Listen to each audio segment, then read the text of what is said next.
Welcome, everyone. My name is Terry Lakowski, and I'm the Program Director of Support Group Services for US2, and I'm going to be your host tonight. Tonight's webinar on biomarkers is episode 3 in a 5-part series called What is Right for Me in My Prostate Cancer Treatment? And tonight's webinar is sponsored by Pfizer Astellas. We're excited that we can all be together this evening through our amazing world of technology, and we have people registered from all over the world. And this is always one of my favorite parts of the shows, folks, is just to kind of talk to you, tell where we're all calling in from. We've got people from all over the US, Canada, Belgium, the United Kingdom, Tunisia, Mexico, Virgin Islands, Finland, India, Georgia, Luxembourg, Australia, Poland, Laos, and the Philippines. But I just think that is just amazing, and I always love to share that. So one of the challenges men face in selecting a treatment plan for prostate cancer is that there is no single standard that applies to every situation. With this webinar series, What is Right for Me in My Prostate Cancer Treatment, US2 will try to help patients and caregivers understand their options and provide information to help each person make the best choice for his own unique circumstances. Through the US2 support group network of close to over 100 virtual groups, newsletters, educational materials, and webinars, US2 will help transform resignation into determination and fear into hope. So before we get started, I just want to mention just a couple really brief housekeeping items. We've received hundreds of questions from many of you who pre-registered. So we have some of those questions ready to go later on in the show. And we also have a Q&A box that you can use, which is in the center bottom of your screen. But please understand that we don't have a doctor tonight who's monitoring the questions specifically. So it's going to be really hard to be answering those questions, but we'll do our best. But just please try to keep that in mind, and we're sorry if we don't get to answer your question. The chat box is for general comments. That's on the right hand of the Q&A, and we love to just have general comments in there. The S2 staff will be keeping their eye on that chat box. So like I said, we love to hear from you. Feel free to keep saying hello. So that's always fun to use that chat just to kind of communicate that way. So tonight, we are so thrilled and honored to have 2 world-renowned physicians with us tonight. Our speaker tonight is Dr. Daniel Spratt. Daniel Spratt is the newly appointed Vincent Smith Professor and Chairman of the Department of Radiation Oncology at UH Cleveland Medical Center, Case Western Reserve University School of Medicine. Dr. Spratt is an international expert in prostate cancer and has served on the National Comprehensive Cancer Network Prostate Cancer Guidelines Committee, served as lead of the Intact Prostate Cancer Subcommittee within NRG Oncology, and serves on the National Cancer Institute's Genitourinary Steering Committee. He heads an NIH-funded translational research team focused on the development and validation of prognostic and predictive biomarkers. He has published over 275 peer-reviewed manuscripts and has served as the principal investigator on numerous national and international clinical trials.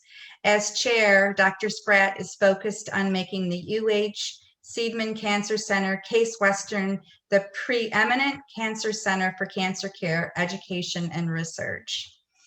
Our moderator tonight is Dr. Alicia Morgans. Alicia is a great friend and advocate of US2, and we always love having Alicia with us.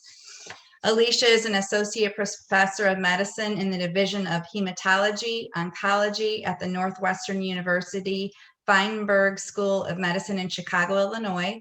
She specializes in investigating complications of systemic therapy for prostate cancer survivors, including the study of skeletal, cardiovascular, diabetic, and cognitive complications of prostate cancer survivorship.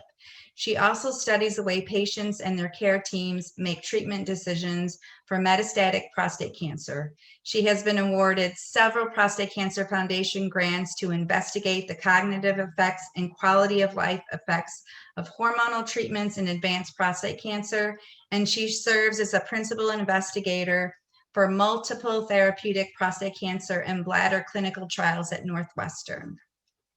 And before we get started, I just want to say that the information and opinions expressed in this presentation are not recommendations by us for any medical treatment, product, service, or course of action. So please consult your doctors about your specific situation before embarking on any health program. So let's get started and give a warm virtual welcome to Dr. Spratt and Dr. Morgans. Thank you so much, Terry. If any of you see my hair blowing in the wind or my curtains blowing in the wind, I just have to say my husband is an extreme advocate for the environment, which is super important. And I have fans actually blowing on me because we are not using air conditioning right now, even though it's over 80 degrees in Chicago. And that is fine. And it's good for the environment from my perspective, of course, because I support my husband. So in any event, thank you all for being here, and thank you so much, Dr. Spratt, for being here. So as the new chair of a phenomenal group, we are so delighted and so honored to have you actually join us.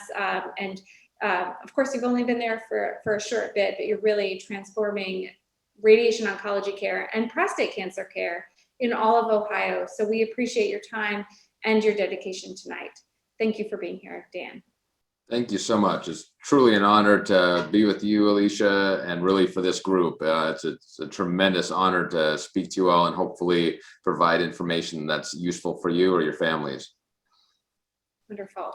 Well, I should acknowledge everyone that Dr. Spratt has been involved not just in those publications, but really in helping us all as a field understand how to use biomarkers, both in early disease and later disease, and understanding how we can measure certain things, whether it's in the blood, whether it's in the tumor tissue or otherwise, to understand who might benefit most from a particular therapy. Dr. Spratt, can you tell us what is a biomarker and how should we as patients and patient advocates think about understanding this particular concept? Yeah, so, I'll start off that, for those, where you understand, what prostate cancer is. When you hear a word like biomarker, it sounds like technical jargon, and I can promise you physicians often get very confused by this as well. But if you just break it down, biomarker, bio meaning something biological, and that could be someone's height, their weight. It could be something we measure in their blood, something in their tumor, their DNA, some imaging. And then marker is like an indicator. So I always say the simplest aspect of what a biomarker is that if you were to use your weight or your height, those are biomarkers in and of themselves to tell you something about a person. They differentiate two people in some way. And there's biomarkers for tumors. And so for prostate cancer, there are, I often tell patients, thousands of different types of prostate cancer. Not all, men with prostate cancer have the same type of disease. And biomarkers are what tells us more accurately what type of prostate cancer they have. And so we use biomarkers to help us identify, two main things. One of which is how aggressive the cancer is, right? Do you have a cancer that is very indolent or not aggressive, meaning we might not need treatment or can watch this, or a very aggressive cancer?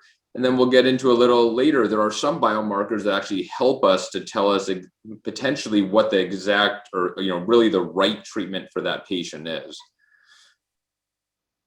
And I don't know, Dr. Morgans, if you have something to add really regarding sort of the concept of biomarkers and the way you sort of look at things. Yeah, I think of biomarkers exactly as you said, as a way to differentiate one individual from another individual. And these are measurable things that we can use to help make that distinction. And really, for the most part, clinicians should be using these.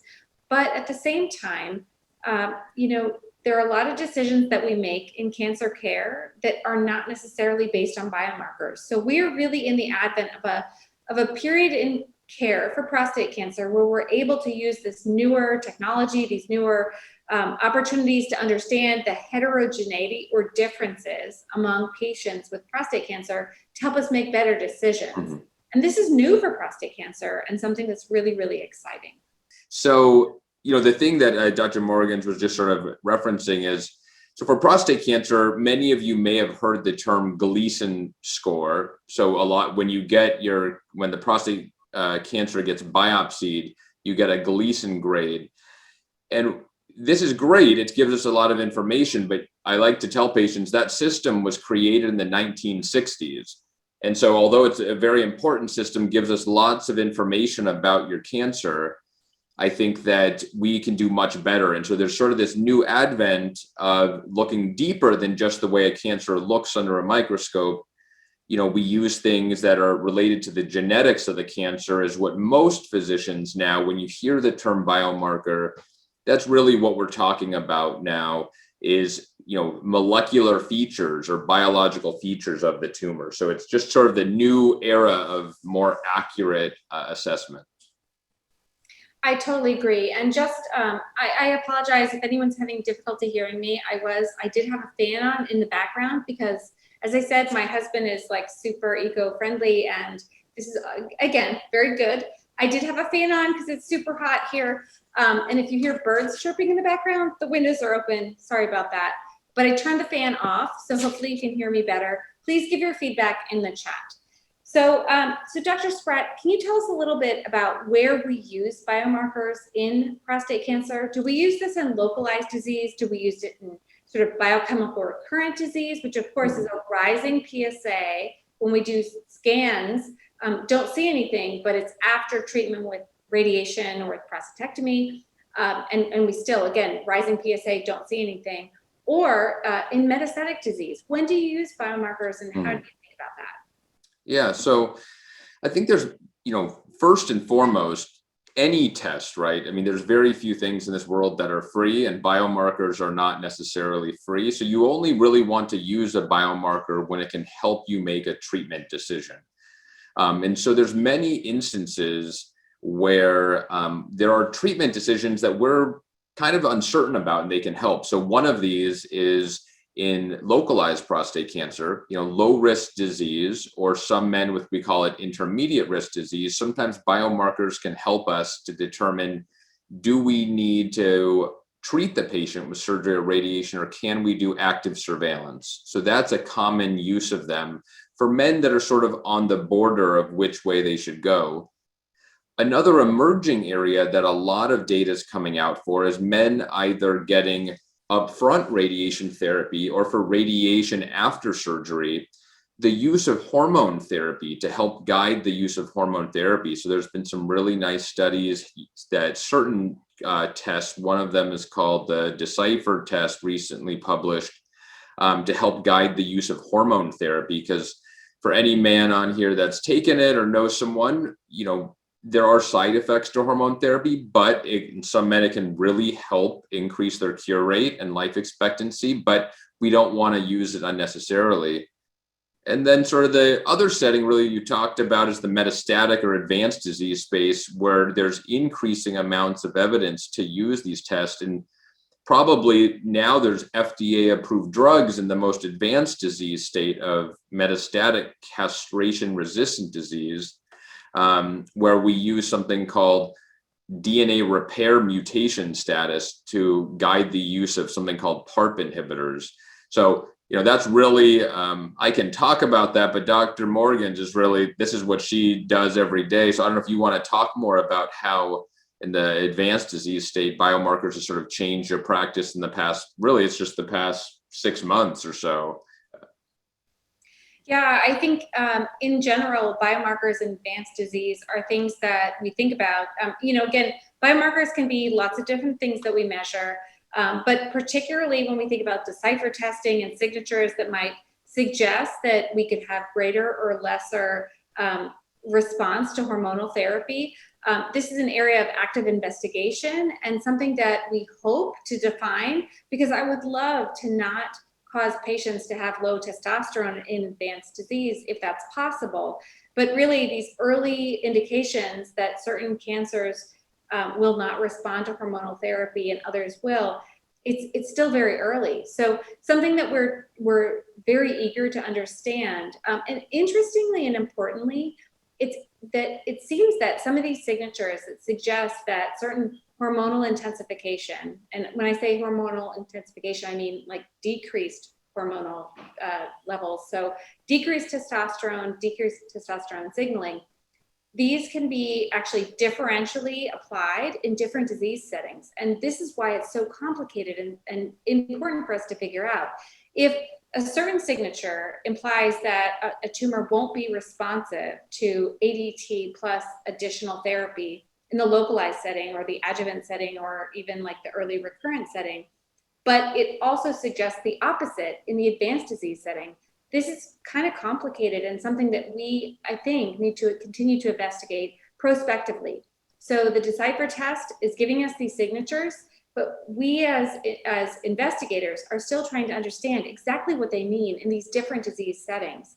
And as I said, I think it is complex. And so it's going to not just take measuring these outcomes, but trying to understand the biology underneath it.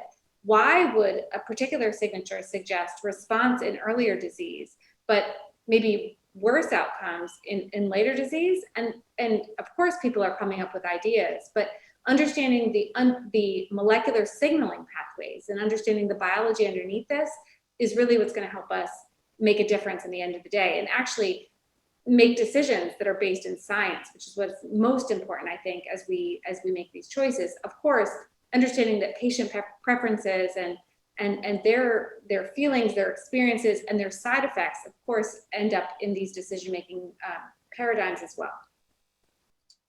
They want you to yell, Alicia. They want you to yell.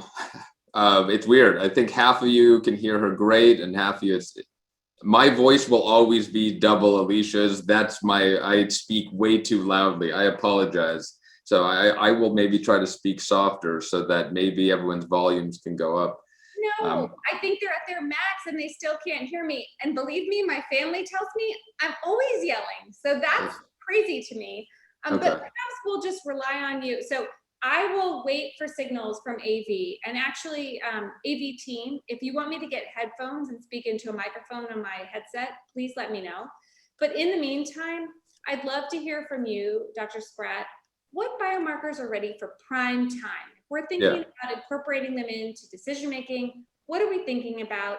Localized disease has a lot of biomarkers. Mm-hmm. What are you using? Why are you using them? And what are the alternatives? Because patients need to know. Sure.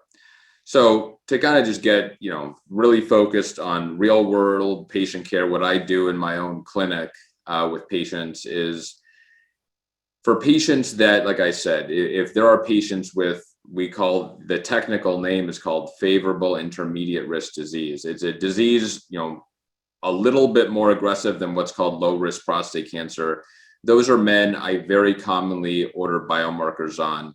The test that I personally use the most of is the Cypher test, and that's just some of these signatures that Alicia mentioned. They provide you, 50 other signatures to give you insight into the tumor. But regardless of the test that you use, it's to help differentiate those patients that can potentially go on active surveillance and not need treatment. The other setting that is used, I would say, very commonly, based on some recent data, is that men that have undergone surgery who have recurrence of their disease, that we give what's called salvage radiation to. This is where I think, the best evidence is for, we call them gene expression biomarkers, is guiding the use of hormone therapy with salvage radiation, because there's a randomized trial recently published. So it helps me have a shared decision making with patients, the use of hormone therapy.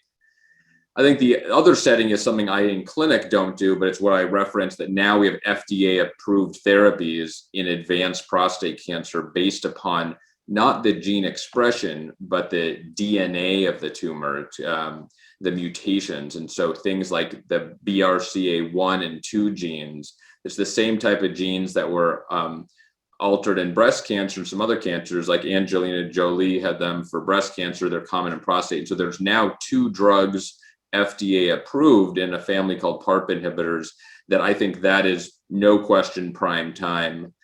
And there's probably one other setting that is uncommon, and Alicia may have seen it. I've seen one patient, but they can have something with a different DNA repair pathway called mismatch repair, where they can have some alterations and they can get immunotherapy, which is really not used in prostate cancer in the same type of immunotherapy used in a lot of cancers. But in this subset of prostate cancer with these alterations, it is a treatment option. And I don't know, Alicia, if you're back up with headphones. Thank you. So I would love to dig into advanced prostate cancer and these biomarkers. So just so everyone is aware, and we have had some webinars about this before, and please feel free, I know lots of you are, respond in the chat if you can hear me or not, so I can understand if this is better or worse. But in advanced disease, when patients have metastatic disease or have high-risk localized prostate cancer and a family history, we need to do germline genetic testing. This will help us understand if patients have those BRCA1, BRCA2 alterations that Dr. Spratt is talking about, and it will help us understand if they need to talk to their family members about these alterations if they have them, because if they do, they can have implications for brothers or sons to have high risk of prostate cancer, for daughters or sisters to have a higher risk of breast or ovarian cancer, for anyone to have higher risk of potentially pancreatic cancer and some forms of upper tract urothelial carcinoma and other, a little bit more rare with these alterations, but these other cancer syndromes or cancers that can come along with this particular gene alteration signature. So this is for germline testing. Anybody with high risk localized disease and a family history, and certainly with metastatic disease, this is absolutely recommended. In addition to counseling family members, this can give us the opportunity to use things like PARP inhibitors or even platinum chemotherapies that might help patients have better disease control. And certainly when we think about PARP inhibitors, although they of course have their own side effects, it may allow us to use these PARP inhibitors rather than chemotherapies, which can be helpful for patients because these are pills. That doesn't mean they have no side effects. Just to really reiterate that, they can have significant side effects, particularly in blood cell counts going low, and sometimes some GI distress. But generally, this is considered to be a little bit easier to tolerate and certainly doesn't require IV infusion through a vein like regular chemotherapy. So this is really, really important. The other piece that Dr. Spratt's mentioned is that we can test the tumor itself, or we sometimes can test circulating tumor DNA if we can't get a piece of tumor, whether it's from the primary prostate tissue or from a metastatic site at a new biopsy. And we can look for these alterations that might make patients sensitive to things like PARP inhibitors. Again, these BRCA1, BRCA2, and some other alterations. Importantly, from tumor tissue, we can also look for something called microsatellite instability.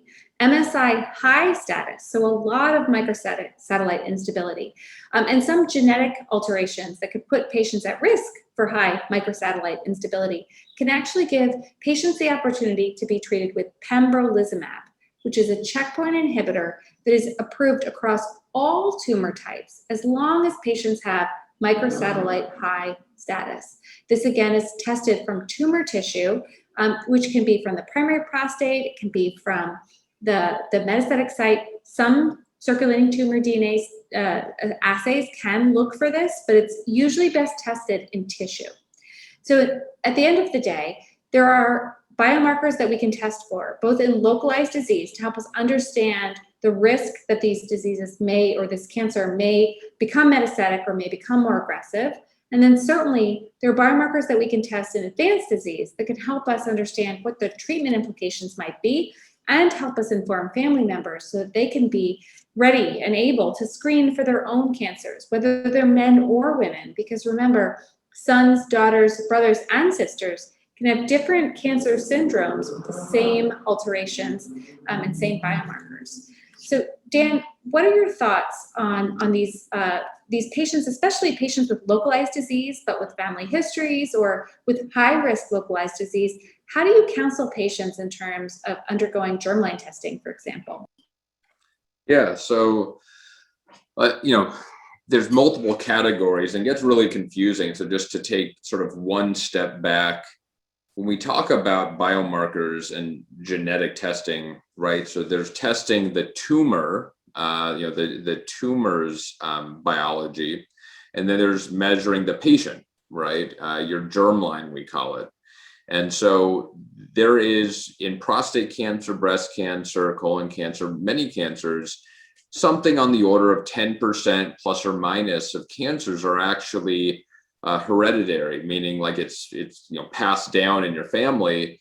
And of those, a certain percentage of those, we've now identified certain genes that are mutated or altered in you. So in your cells, not the cancer cells necessarily only, that will increase your risk of certain cancers, as well as if you've got brothers or sisters, they may have them, but really if you have children, they may have them. And so the more advanced the cancer you have, for example, in men with very advanced metastatic castrate-resistant disease, 20-30% of these men will have these alterations. In early stage localized disease, it's usually 5% or less. And so what recommendations now state is that for men with high risk localized disease, especially if they have family history or certain histologic types, it's called intraductal prostate cancer, they recommend trying to get germline testing. And it's really not that it's going to affect your treatment right then, but it can impact what's called cascade testing. It's relevant for your family and potentially your children and potentially for your monitoring of other cancers. So it's something that's increasingly recommended. I don't personally recommend germline testing for every single man with high-risk prostate cancer, but I think a man with high-risk prostate cancer, especially as a family history of cancer, I think that's a discussion worth having. It's not urgent, but it's something that's worth having, over that first sort of year that, whether it's before treatment, during treatment, after treatment, to engage in those discussions. Great. Well, thank you. Dan, one of the big questions that men with prostate cancer have, and certainly a lot of clinicians have out in the community and otherwise, is what is the difference between a prognostic biomarker and a predictive biomarker? And of all people, I know you can answer this question. What do you think? Yeah, so it's, these words sound the same, right? Prognostic and predictive, and it's, who cares? There's technical differences, but they really do matter. And so if you just simplify it down for a sec, prognostic is, your prognosis. Is your cancer aggressive or is it not aggressive? And so what we are really searching for is if there was a test that could tell you exactly how aggressive your tumor is, and we could say, you've got a 1% chance this tumor is going to cause you harm, or 100% chance, that would be incredibly valuable, because you can then make informed decisions to, well, if it's only a 1% chance the tumor might harm you, but let's say there's a 20% chance our treatments could harm you, you might make a different decision if the tumor had a 100% chance of harming you. So that's a prognostic marker. And those are really the things like the Cypher Test, your PSA test, and there's other markers out there in Oncotype and Prolaris. There's other tests on the market. They're prognostic. They try to give you an accurate estimate. There's other tests that many people really strive for. They're much less common in all of medicine and cancer. Is called predictive biomarkers. Those are things that tell you what your tumor is specifically going to respond to or not. So the example that Alicia gave with patients who have tumors that have alterations in DNA repair, those tumors, if you do not have that mutation, you have almost no chance of responding to this group of drugs called PARP inhibitors. If you have one of these mutations, you've got, not everyone responds, but, 20 to 50% of patients, depending on exactly which mutation, may respond. And so it helps guide you to that therapy. We have very few predictive biomarkers. And so we don't have one to say, you should get radiation, you should get surgery, you should get hormones. We're working on them, and it would be great to have them. But really the biggest advancements we have are in prognostic biomarkers, being much more accurate in telling patients the aggressiveness of their cancer. Yeah, no, and I think that's so important. As patients are thinking about this, some men are being monitored on active surveillance. Other men have had a prostatectomy and are trying to understand the risk of relapse. There are many, many different biomarkers, and we've talked about this just a few moments ago, but can you sort of contrast the different versions? You mentioned Decipher as something that you have used in clinic. There are many others, like the Myriad group has some. What are your thoughts in terms of active surveillance versus, localized prostate cancer post-prostatectomy? Yeah, so in localized prostate cancer, there's three major companies that make these tests. One of them is called the Cypher Test. One of them is called the Polaris test, and one of them is called the Oncotype test. They are all tissue-based tests, meaning that from your biopsy sample, they take some of the tissue and they send it off and they do an analysis of the tissue.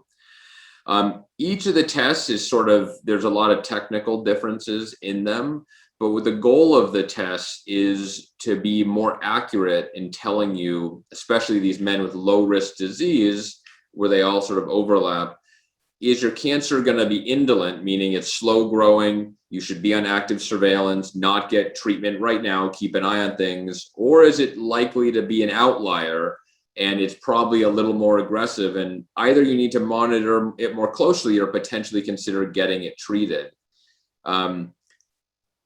I think that the other space that is expanding, and really this is where a Decipher, and there's some big trials ongoing about this, is for men with intermediate risk disease, helping guide the use or omission of hormone therapy. So I think there's a really big national trial that's going to be open. It's going to be thousands of men through NRG Oncology. And that trial is going to be really important to understand the value of these tests to guide therapy. Really, in the post-operative space, I think that really the only test that is really recommended is that Decipher test to sort of help guide after surgery the use of post-operative radiation and or hormone therapy. And I don't know, Alicia, your thoughts on that? Yeah, so just to comment on this. So the Cypher test is kind of an interesting and unique test. And I say this just putting out there and acknowledging that I am the national principal investigator for a trial for men who have gone through prostatectomy and have an undetectable PSA. For those men, some men will still have a risk of recurrence. And we know that up to 40% of men after prostatectomy will have progression of their cancer. It'll come back. So we use actually in this trial, this Decipher test to understand who is going to be that person, which patients are actually going to experience that relapse. And we're giving those men either hormonal suppression for a year or hormonal suppression plus darolutamide, which is a novel androgen receptor antagonist. We're using the Decipher test to help us understand which patients are actually at highest risk. Because as clinicians, when we look at clinical features, we can't choose or understand or really guess which patients are going to be at the highest risk of recurrence. We have used clinical factors in the past, and they have guided us, but the clinical trials that have been based on those factors, things like some either positive margins or extracapular extension, these things don't really tell us, at least effectively in terms of the treatments that we've tried to give these patients, which patients are at highest risk of having the disease come back and which patients may benefit most from further therapy. We may find that Decipher is not able to do that too. We don't know. But at least at this point, we're trying to use Decipher to identify those patients and then to give them further therapy if it can be helpful. And as Dr. Spratt said, the other area that I'm so excited about is that we're using Decipher in patients who are getting treatment with radiation to understand where can we increase that intensification. We can give more therapy with the radiation, cure more men. And where don't we have to do that? Where can we back off and let men have their minimal radiation, maybe minimal hormonal therapy, and not need further treatment and still be cured? Because all that we're trying to do, I think, in prostate cancer is sort of meet this Goldilocks moment where we find not too much and not too little, but the just right amount of treatment to make sure that we're balancing the treatment effects, the disease control, and reducing the patient burden at the same time. And this is really hard. So one thing that we've been having some questions about is, you know, how, Dr. Spratt, can you talk to your physician about biomarkers? How do you ask that individual? And in that discussion, are there biomarkers that we get every day? And this is not in the question, but it's a question from me to you. Things like alkaline phosphatase or even hemoglobin levels that might be helpful in understanding, in addition to the PSA, which is a biomarker, everybody, where the disease stands. Yeah, so, you know, this gets, you know, tricky a little bit because, you know, as I said in the very beginning, a lot of physicians are not overly comfortable talking about biomarkers, you know, and it, you know, not to say, I mean, there are absolutely phenomenal physicians that are, you know, decades older than me that are much wiser and stay up to date.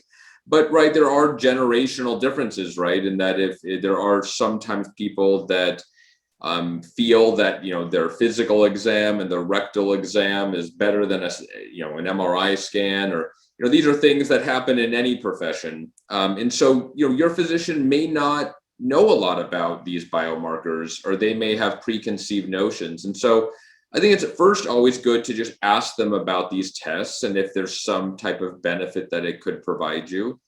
And if they say, look, we don't really use them, you could say, well, is there someone that you know that does use them that I could talk to? Because I think it's helpful to sort of make sure you always have a balanced discussion, that you're fully informed. What you don't want to do, in my opinion, is tell your doc, look, I want this test, give me this test, because you'd like to have your treating physician interpret it with you, because there's a lot of gray areas involved.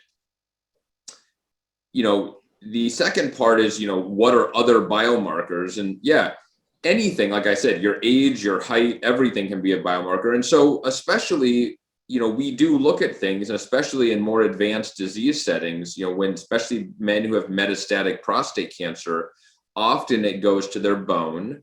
And so there are things, something called alkaline phosphatase. It's you could think of it as a bone marker in some ways. And so, you know, that's something that especially medical oncologists often monitor. And so, you know, if you have very abnormal levels of that, that is something that is, we call that poor prognosis. It's not something that's good to have. It often means you've got a lot of active cancer. And then the hemoglobin is something that's really a measure of, really, you could think of it as your, you know, not exactly, but your red blood cells, your oxygenation status. And so when you have low hemoglobin, that's really often when you're anemic. And so there are other consequences and stresses to the body by having low hemoglobin. So patients that are getting chemotherapy, or if you have a lot of cancer that's replacing your bone marrow, you may not have good hemoglobin levels.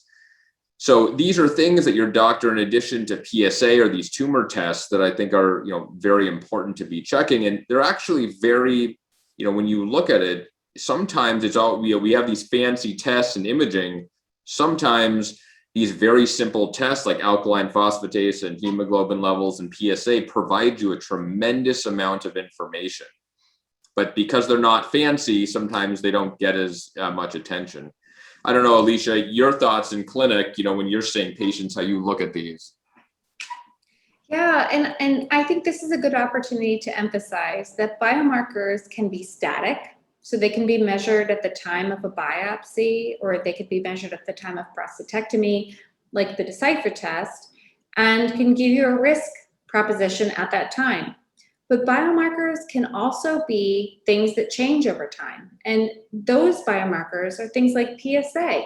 Obviously, we all know, if you're here in this room, you know PSA going up, generally considered a poor prognostic sign or a bad biomarker. PSA coming down, usually good.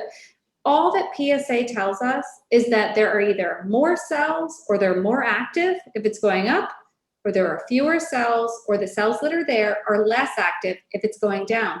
But this gives us a gestalt, and that's what a biomarker is. It tells us sort of some direction of how things are going, so that clinicians and patients can make decisions about, you know, what exactly is going on and how can I help move forward in the direction that makes most sense for me.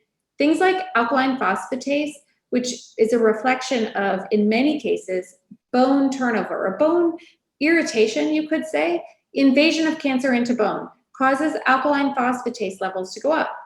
Full disclosure, actually liver dysfunction, severe liver dysfunction, can also cause alkaline phosphatase to be elevated. But in, I would say, 99% of my patients with prostate cancer, the reason alkaline phosphatase is up is because of bone. In any event, if it's going up, I usually think that the treatment might not be working as well as I wanted. If I just started a treatment, even if the PSA is not going down yet, but the alkaline phosphatase is going down, that tells me that I'm making a difference in a positive way, that the bone irritation is going down, and then I'm probably actually making a positive effect. The same with hemoglobin, but in reverse. If hemoglobin is going up and I just started chemo, wow, that means even if the PSA is not going down, something is causing the bone marrow to be freed of whatever was suppressing its ability to make red blood cells or hemoglobin laden cells. If the hemoglobin's going up, the red blood cell count is probably going up, and that means more oxygen to tissues and a healthier person. So each of these things, even though they're old-fashioned, and even though your oncologist or your urologist may be getting them actually every time you come in, these are biomarkers too.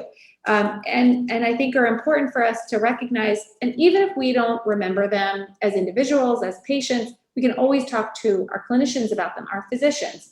Ask your oncologist, ask your radiation oncologist, ask your urologist, because these are things that absolutely they can comment on regardless of their level of sophistication or expertise. But I'm sure you're all actually seeing phenomenal folks who are well-trained. But don't be afraid. These are not things that you should think, oh gosh, maybe they don't know about this. They absolutely know about this. These are things they learn about and have known about because they're great doctors.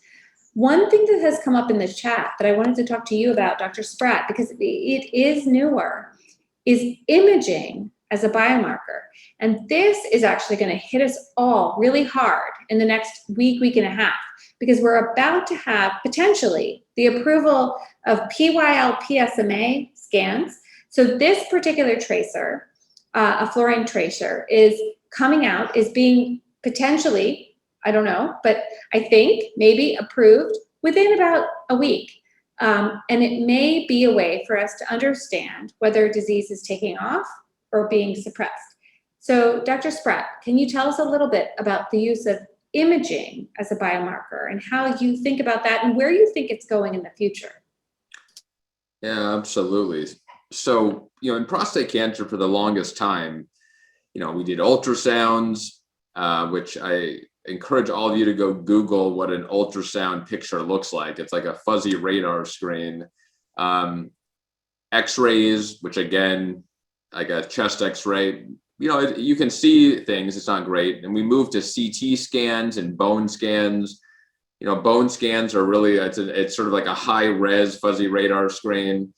And, what's happened is there's been a lot of amazing research with PET scans, and I'll talk about MRI in a moment, but with these PET scans, which provide very high resolution pictures, but they provide, you could think of as functional imaging, and that it's not just black and white, it provides color, and often the cancer cells will light up, that they're active. One of them that's probably considered the front runner in prostate cancer is something called PSMA, prostate specific membrane antigen. It's basically a protein that's pretty much prostate specific, not completely, but it's generally prostate specific. So when it lights up, there's a reasonable chance that that's prostate cancer. And this specific test has actually been approved in some countries for years. Like I have colleagues in India that have used this for many years, and in Israel and in Australia. It's called PSMA PET. There you go. Thank you. It got FDA approved, I believe, in December of last year at 2 centers that sort of took a unique route on the West Coast. And it started to percolate that type of approval elsewhere. But a company, right, because these are just institutions, not a big company, a company that makes a special PSMA tracer is likely, we'll see, to get FDA approval status soon. And that means it's going to hopefully, once we sort of, they'll have to ask insurance companies, et cetera, to make sure it gets covered, because it's always a battle when any new test comes out, insurance companies paying for it. But that's going to change the face of prostate cancer, because men with localized prostate cancer, that we think cancer is nowhere but the prostate, depending on the aggressiveness, somewhere between 5 to 20% of these patients will actually have cancer in their lymph nodes, and a couple percent it will have already metastasized. So we're not going to, so localized prostate cancer is going to change a lot. And then in biochemically recurrent disease, so men who've had surgery or radiation, where all we can detect is a rising PSA, all the scans are negative. A lot of times, not every time, but a lot of times, a PSMA PET scan can detect where that cancer is. And so it's opened up, a lot of questions. Do we zap those spots with radiation? Do we watch those spots? Do we add hormone therapy? And there's lots of trials ongoing trying to, figure this out. The other component that I'll speak, more brief about is MRI. And I think, because of how robust it is and how good these PET scans are, I think MRI gets a little less attention, especially in the US, but some places in Europe, they'll do what's called total body MRI scans. There are places in the US that do it as well, because MRIs provide exquisite resolution of the soft tissue. So not just bones, but your soft tissues. And it's something that's very accurate. So many men with localized prostate cancer, we recommend undergoing an MRI, because they can help us to see has the cancer spread outside of the prostate capsule or the seminal vesicles.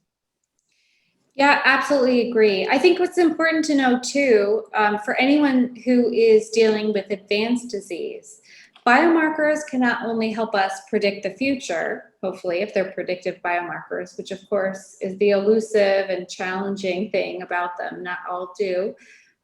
They can also help us understand which patients may actually have a response to a specific therapy.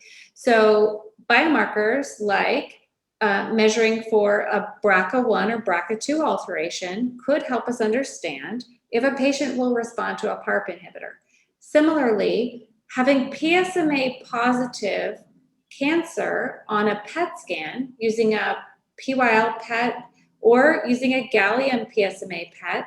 Both of these are PSMA targeting agents, but PYL may be approved shortly. Gallium is approved at UCSF and UCLA, so already there. These PSMA staining tumors may be particularly responsive to things like lutetium-177. This is a PSMA targeted treatment. So remember, biomarkers are things that sort of tell us where the disease is and can be followed over time to understand whether things increase or decrease. And PSMA scans are probably not going to be used, at least immediately, in this sort of succession of understanding how disease is getting worse or better, but may help us identify which patients might respond to treatment with a PSMA targeted therapy. So this would be a PSMA targeted imaging that could predict a PSMA-targeted treatment. Just to put this in really clear terms, if your cancer looks like it's lighting up because it's got PSMA on the cancer cells, which is a protein, PSMA, then maybe if you have a drug that links to, attaches to, and then kills things that have PSMA proteins on them, you could actually be really helped by that therapy that links to, attaches to, and kills things that are expressing or holding a little flag that says PSMA positive. So PSMA targeted treatments may be helpful in people who have PSMA positive disease. And so these scans may be really helpful as we think about the approval of treatments like lutetium, maybe in the next, say, 6 to 8 months, I hope, fingers crossed. It looks like a very positive study. We don't have the data, but we'll hear it in early June, first week of June, from the VISION trial. And we also know that there are other radiopharmaceuticals also targeting PSMA protein, like thorium, and others that may also help for patients who have cancers that are expressing these proteins. So really, really exciting to be able to link a biomarker to select patients with a treatment that works specifically in those patient populations. You know, Dr. Spratt, I know you're a radiation oncologist. How do you use biomarkers to understand which patients may benefit from treatment intensification or less treatment actually right now? And the biomarker I'm thinking about is PSA, and I'm thinking about salvage radiation. What do you think about that? And how do you use that biomarker of PSA to intensify or de-intensify and help patients right now? Yeah. So, you know, we were very fortunate. There was a big clinical trial that was done to help establish and show the world the benefit of hormone therapy for men who get salvage radiation or radiation after surgery. And it showed that men lived longer who got hormone therapy.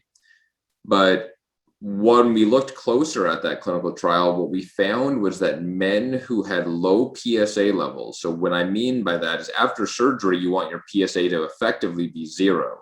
But for men who had low PSAs like 0.2, 0.3, 0.4, 0.5, when you added hormone therapy to those men, we did not see any improvement in tumor control, meaning the cure rate of their cancer. But what we saw was all these men experienced only the side effects of hormone therapy.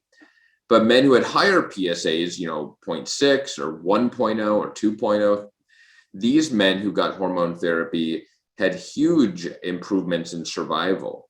And so technically, from a statistical sense, actually PSA served as a predictive biomarker in that sense. It's not perfect, but it does help guide right now, prime time today, that men who are fortunate to get early salvage radiation, meaning you were monitored very closely after surgery, they caught it early, that many men, not all, but many men can undergo radiation by itself. And men, though, if it's happened to either rapidly rise or it, you know, for whatever reason wasn't monitored closely, who have higher PSAs, these men, the data, again, they need to talk to you about, you know, your health, fitness, life expectancy, other health issues. These men are typically the ones we really feel benefit a lot from hormone therapy. Thank you, Dr. Spratt. So just to address one more thing, and I noticed this in the chat. So we talked a little bit about patients who have BRCA1, BRCA2, and some other alterations, which includes PALB2, CHEK2. There are several, and certainly ask your medical oncologist about which alterations might be, you know, important. And all of these questions are around PARP inhibitors. So BRCA1, BRCA2, and a slew of other mutations, PARP inhibitors, these biomarkers may suggest response to and benefit from treatment with PARP inhibitors. What about pembrolizumab? And I want to make sure this is clear because this can be an extreme and really durable response. If patients have microsatellite instability high status, which is determined typically from tumor tissue, or they have an MLH or MSH alteration that is consistent with Lynch syndrome, which would be from germline tissue, these patients may be able to get treatment with pembrolizumab, also called Keytruda, and have a really significant PSA response, tumor tissue shrinkage response, and durable response. This is only about 3% of the population of men with prostate cancer. But if you have won the lottery and you are in that percent, the treatment is generally very, very tolerable and can be used for a year or a little bit over a year, and sometimes even result in what we call a complete response, meaning all of the cancer that we can see has disappeared. You're monitored. If the cancer seems to come back, we treat you again with a checkpoint inhibitor, specifically pembrolizumab, or Keytruda as its brand name. So make sure that you talk to your doctor and make sure that you understand, if you have advanced metastatic prostate cancer, do I know my microsatellite instability status? Do I know whether I have one of the genes that would predispose me to Lynch syndrome or microsatellite instability high?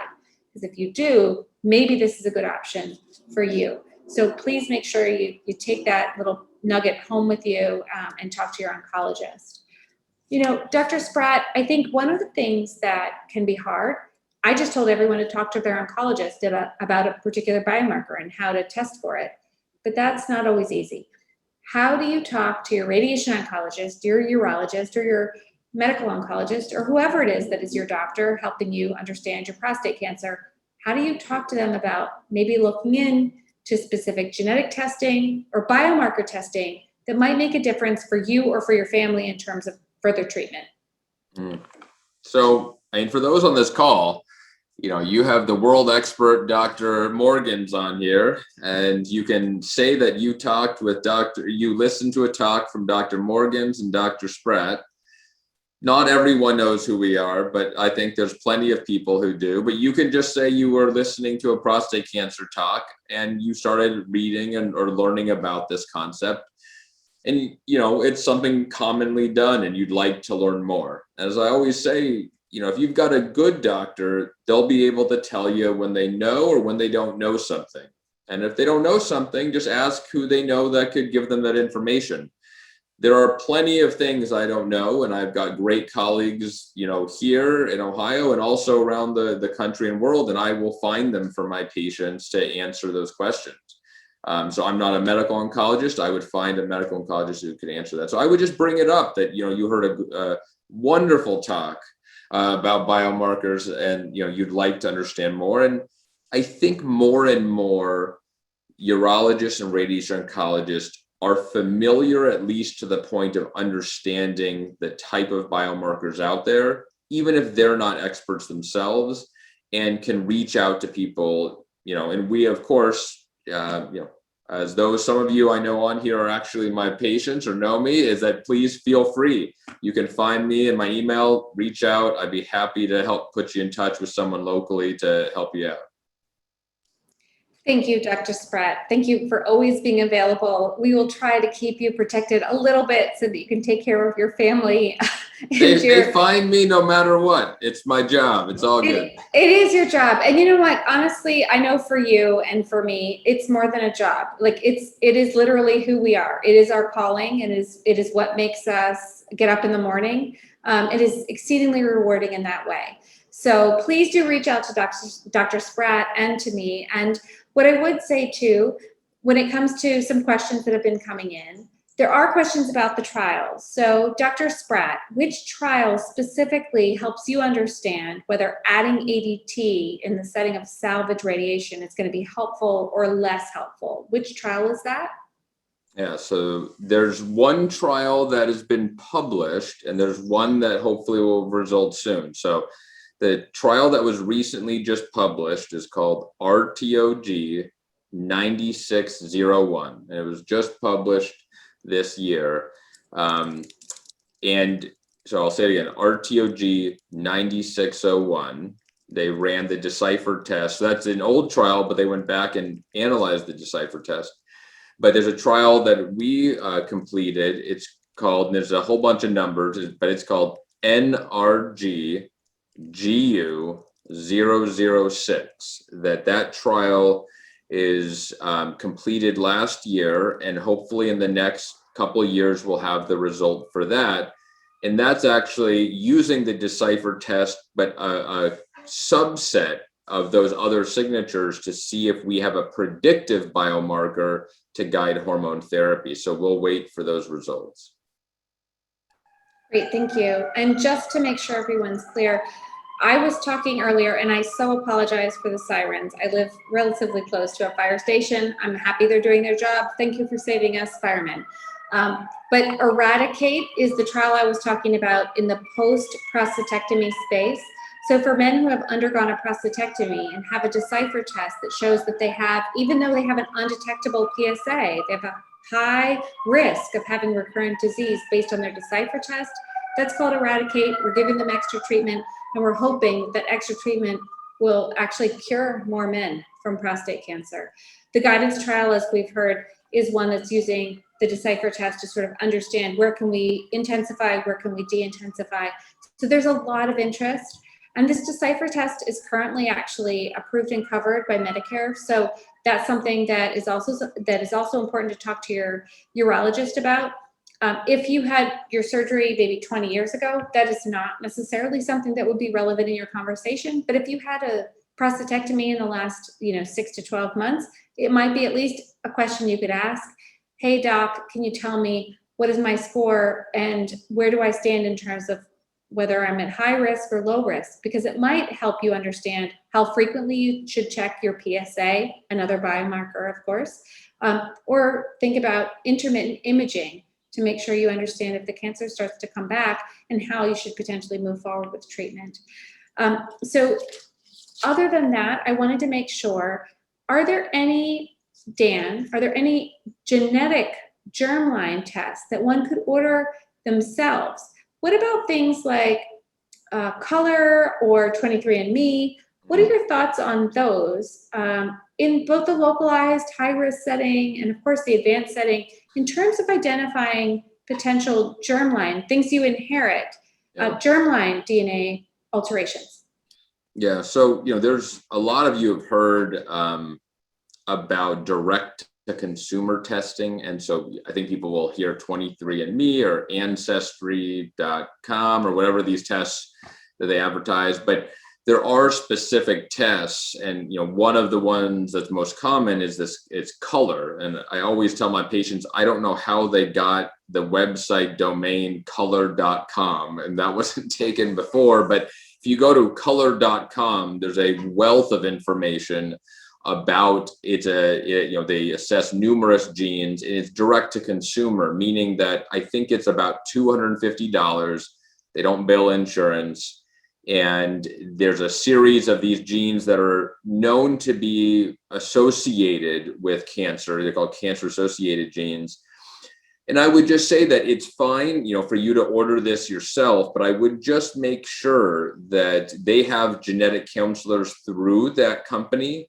But I would really make sure you have physicians to go over these results with, and that if especially that you find something, you definitely need to see a genetic counselor because it has implications for you and your family. But a lot of patients, and it just depends on where you live and your insurance company, because sometimes I found that there are other tests, like Invitae is a blood test, whereas color is just a swab. It's you just swab your cheek. Some patients prefer one or the other, and I think a lot of it comes down to your copay with insurance company.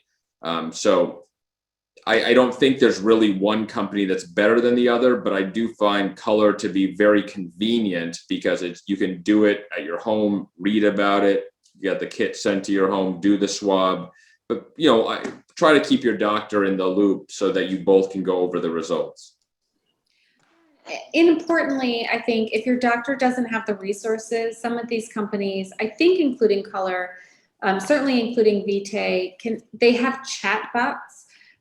So these little guys or gals or neutral beings on the internet can help you with questions and help you understand the implications of the findings. And that can be really helpful, especially since most of us actually don't live in the middle of a city where you have fire trucks going by all the time and a lot of other hustle and bustle, most of us thankfully live in areas that are peaceful and beautiful, but don't necessarily always have access to genetic counselors, which are certainly on shortage. So these resources are available online and associated with the companies that do the testing. So talk to your doctor, talk to the companies. They may have these resources very readily available for you.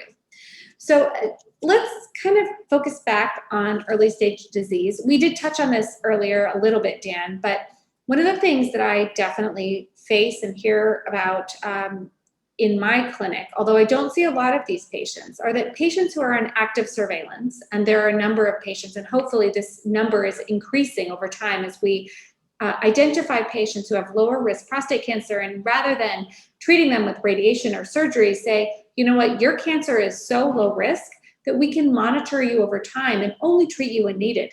That is huge in terms of reducing side effects and, of course, really sort of more effectively communicating the risk of the cancer. If it's very low risk, it's important for us to not sort of jump on you, do surgery, and cause some of the complications that are unfortunate consequences of that if it's not necessary.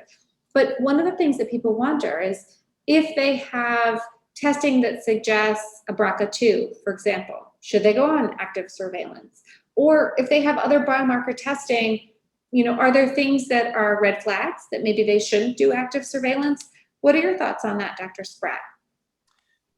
Yeah, so this is somewhat of a controversial area, I would say. And so I always start with, you know, they've run numerous trials of men with what's called low risk prostate cancer. You could think of it as low grade prostate cancer, Gleason 6.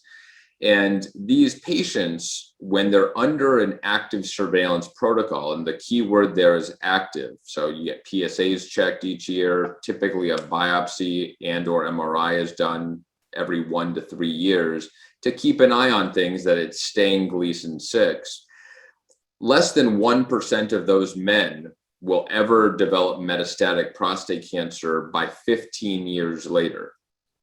So it works, right?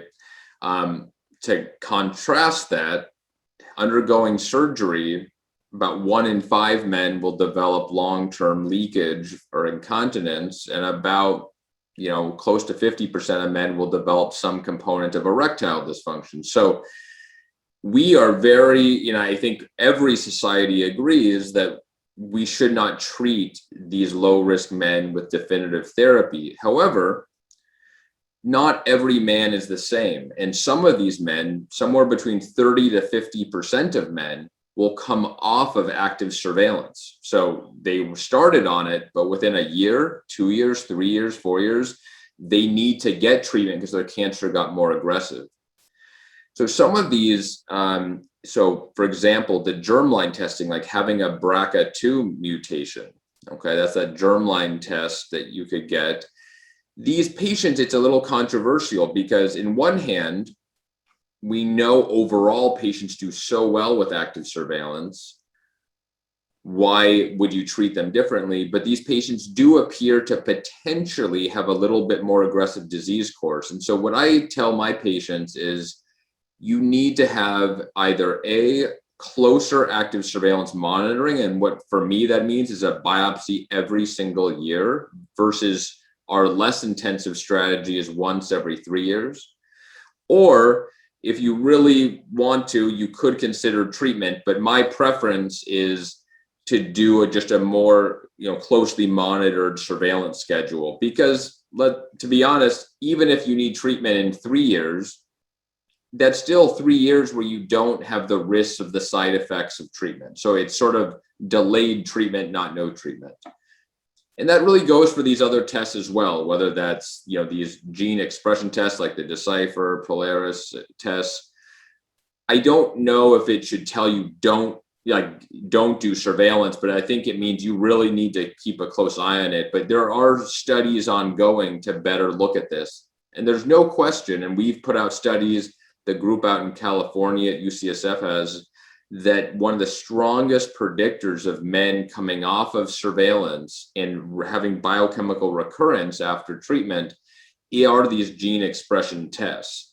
And so you really need to make sure you keep an eye on it. So I think the threshold of, we're trying to understand, should you treat them or should you watch it?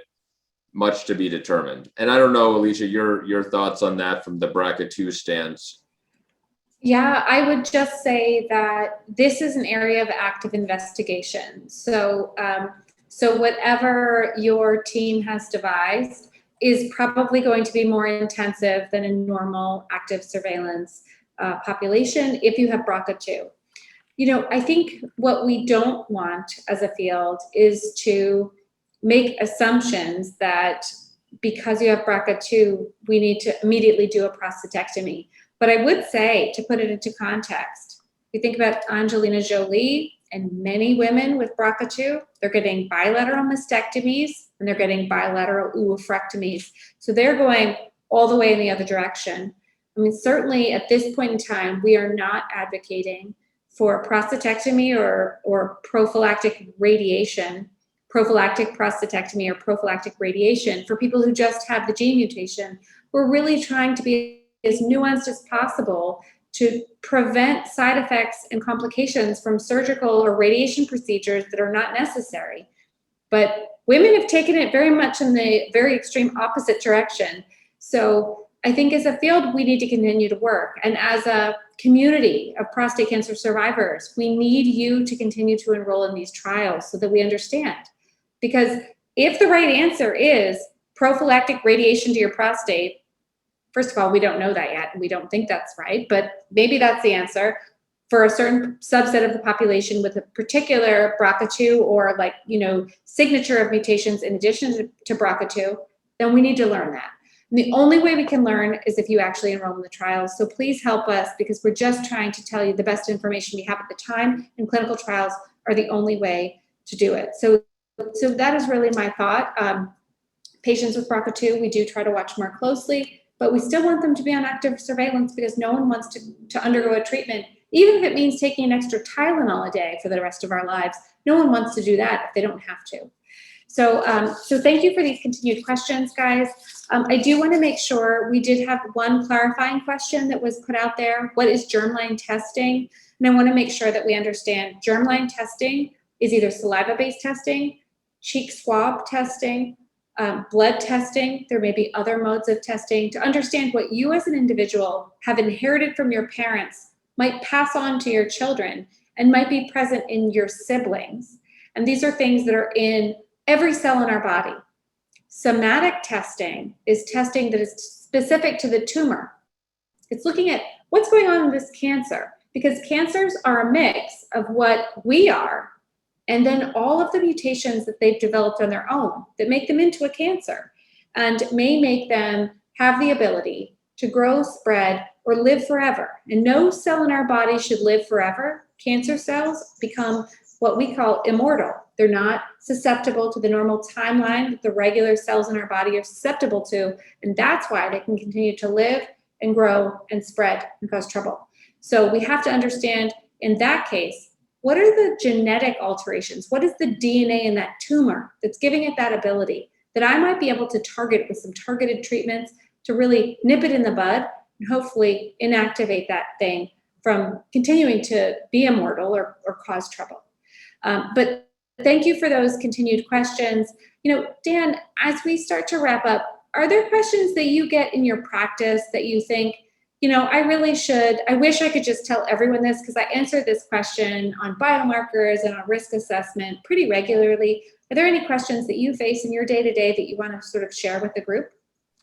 Yeah, so I think, practical questions are, it's come up in some of the questions is they say, well, how do you get these tests done? And so rarely to get these tests like a Decipher, whatever test is, rarely do we do another dedicated biopsy, because you only get these tests once you've undergone a biopsy or a prostatectomy. And, many patients don't realize that most hospitals store the tissue from your biopsy or your surgery for 10 years, some of them 20, 30 years. And so they're stored. And I joke with my patients, your prostate's sitting in a bucket somewhere, and it sort of is. It's not a bucket, but it is. And so a piece of tissue is taken from those samples that are stored and sent off to these companies. The other question that I often get is the cost of these. And so, I'll start from the germline test. That's what we talked about, like the color, that's usually about $250. That's the swab they mail to you. Or Invitae or other blood test, just ask whether your insurance covers it or not. If there's a copay, because some of them are thousands of dollars, but sometimes like Medicare covers it. Sometimes there's a copay. The gene expression tests like Decipher or Polaris, Medicare covers those tests, so it shouldn't really cost you anything. Many private payers, it's variable, don't always cover them. But you should ask, because like, for example, Decipher and the other companies, I believe, have like a financial assistance program. So usually it's only about $300 out of pocket max if your insurance company doesn't cover it. And then Alicia, you could speak to, the cost of things like foundation testing, or, for like homologous recombination, like DNA repair defects, what's the cost for those? Yeah, of course. So for most patients, Invitae, so we often use a company called Invitae. I'm not advocating for any company. I'm just saying that our genetic counselor usually orders that because she has a good relationship. She knows that she's in their portal. She can see the results. They do follow up if there is further information over time. So genetics are something that's consistently evolving. And I would say, especially in minority patients, we are constantly trying to get a better understanding, not only of Caucasian individuals with prostate cancer, but we need people, African Americans, Black Americans, Hispanic Americans, Asian Americans, and non-Americans, of course. We need to understand all of the complexity of prostate cancer. And genetics are super complex because we're a world of people. So I would say that, Invitae does update things and will respond to her. But in general, anybody who can possibly contribute their genetic information to these, global databases, people like Dr. Spratt are doing studies that include your information and share, like, hey, we had 5% Black Americans 5 years ago. Maybe his next study, we're going to say we have 25% of the entire sample that's African American or Black American. Maybe in 10 years, we'll see it's 50%. Who knows? But we can make the difference in what our data sets show, but only if we engage in the work. That's really besides the point. Sorry, just encouraging you guys and everyone to get involved.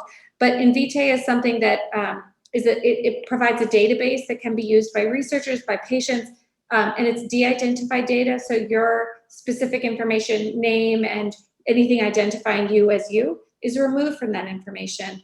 And if you have metastatic prostate cancer, it's free. So that's the other reason that I like it, because if you're willing to lend your de-identified, not tied to you information, so your genetic information, your race, your age, maybe your height, your weight, some characteristics about your cancer, they won't make you pay. And that also then supports, of course, research. So anything that is inexpensive or free, from my perspective, I'm always a bargain hunter, and I always advocate for that. And I want to make sure that my patients don't experience any kind of financial toxicity or stress, because we're already paying enough bills besides our cancer. So that is something that we use. Color is relatively inexpensive as well. I think it's predominantly capped at $200 or $250 per sample and test. But other tests I would be very careful of. 23andMe I would not use, because it only tests very specific alterations in some of these genes, but isn't a widespread gamut that's going to really help you understand, other than like a couple different founder mutations, whether you have these alterations. So that was a bit of a tirade and a bit off topic. And just to encourage everyone, please, to get involved in research and to help us expand our understanding of biomarkers, not just in Caucasian Americans, but around the world, in every color of human, from every place. That is what we ultimately want to know, because we're all mixing and we want to help. Dr. Spratt and I, of course, and everyone at us too, wants to help everyone. And we can't do that unless we have the information from everyone contributing. Terry, I don't know, I think we are getting towards the end. And just one question someone's asked was BRCA2. BRCA2, BRCA1, these are just genetic alterations. Angelina Jolie had this particular genetic alteration. It can predispose people to breast cancers, ovarian cancers, and in the context of this talk, prostate cancers. Super important because the rate, if you have those alterations, of getting those cancers is actually pretty high. So this is why we're talking about testing for them. But Terry, I think we're nearing a point where I'm supposed to sort of turn the reins over to you and allow you to get back involved. Yeah. Thank you so much. Now, this is the time when I really miss in person, because I know everyone would be giving you two a standing ovation right now. So everyone, please send in your bravos to Dan and Alicia through the chat. So thank you everyone for joining us. We want to give special thanks once again to our sponsor, Pfizer Astellas.